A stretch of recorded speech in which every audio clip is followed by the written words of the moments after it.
Okay, the next topic we're going to cover is legal protection of species. So I mentioned the IUCN before, the International Union for the Conservation of Nature, and their red list. This does not confer any protection to those species. It's simply a way to come up with priorities and to identify species that are important. Nations, countries are what actually do the protecting. Sometimes smaller units of area also have protection of species. So there are species that are listed as state endangered or state species of conservation concern that may not be listed at the federal level. So many laws take the species approach when we're talking about triage and what species to put resources to. Most common are national laws. Typically, these are the easiest to enforce. There's a government, and it's their job to protect species based on their laws.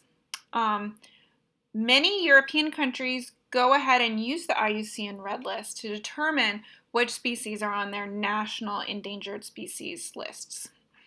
And that way they don't have to go through a process to determine what's endangered and what's not. There are also international treaties, and this is really important since many threats and species cross borders. There are a lot of species that live in more than one country, and that makes it much harder to enforce any laws or these treaties to deal with conservation in general.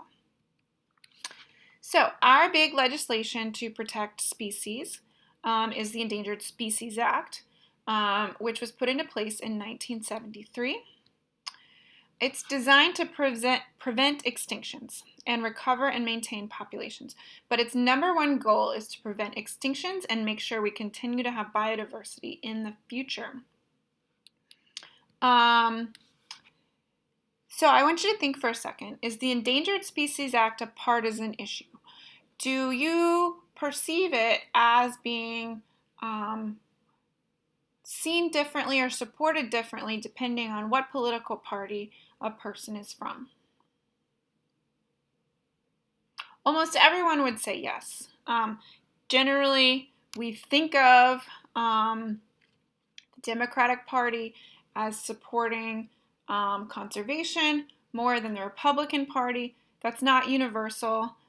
There are certainly people on both sides that care about species, but the Endangered Species Act, the legislation, has become very political.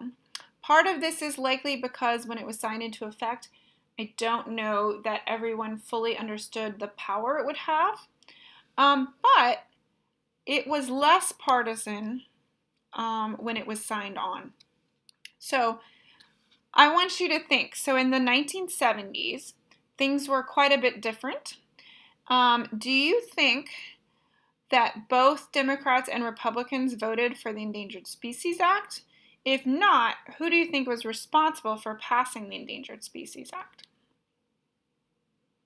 So I want you to think about that for just a second. And you can pause this if you want to think about it some more. So it was passed unanimously by the Senate. The Senate was Democrat-controlled,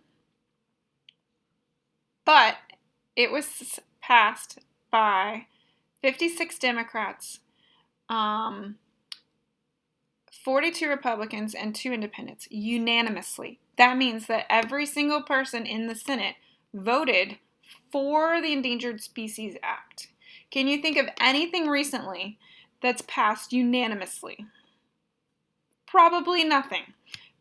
Generally, we've become very partisan, and anything that Democrats vote for, Republicans often do not. Not universally true, but there's very few things that are passed unanimously. In the House, it was not unanimous, but you can see there were very, very few people that voted, very few representatives that voted against the Endangered Species Act. 390 people voted for it, and 12 people voted against it. So you could see it had amazing bipartisan support. And a lot of people think, well, how is that possible? Today, that would never happen. And you have to remember that we were losing a lot of species.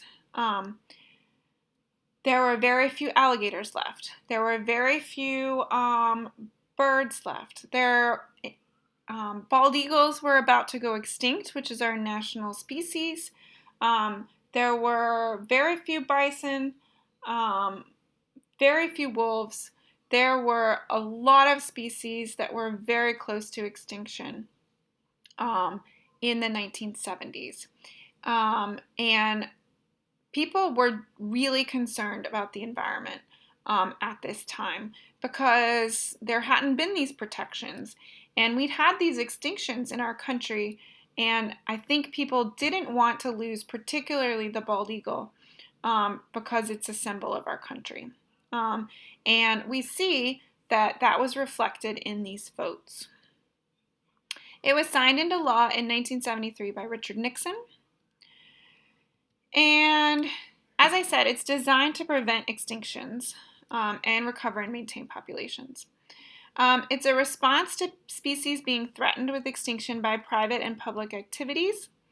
And what I think is really interesting is that the justification for this is the protection of the aesthetic, ecological, educational, historical, recreational, and scientific value of species for the public.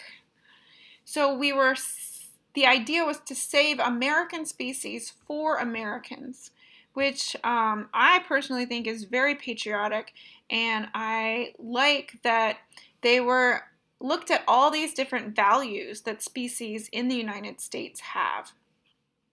Aesthetic, ecological, educational, historical, recreational, and scientific value of American species for Americans. And you'll notice there's nothing in there about economic value. So it doesn't say anything about how we should save species of economic value more than species that are not of economic value. The Endangered Species Act is enforced by two different agencies in the United States. The Fish and Wildlife Service is responsible for continental species, and the National Marine Fisheries Service is responsible for all marine, but also species that move between freshwater and marine systems. So Fish and Wildlife Service has the freshwater things that don't ever go in the ocean, and the National Marine Fisheries Service does all the ocean ones, as well as ones that move back and forth from the ocean into our river systems. And the National Marine Fisheries Service is part of NOAA, or the National Oceanic and Atmospheric Administration. And the National Marine Fisheries Service is sometimes pronounced NIMFS, which sounds pretty funny. And it instructed the federal agencies to take such action necessary to ensure that the actions authorized, funded, or carried out by them do not jeopardize the continued existence of an endangered species. It also provides a means for ecosystems used by endangered species to be conserved, which can be designated as critical habitat. It provides for endangered species conservation programs and allows federal agencies to adhere to international treaties and conventions.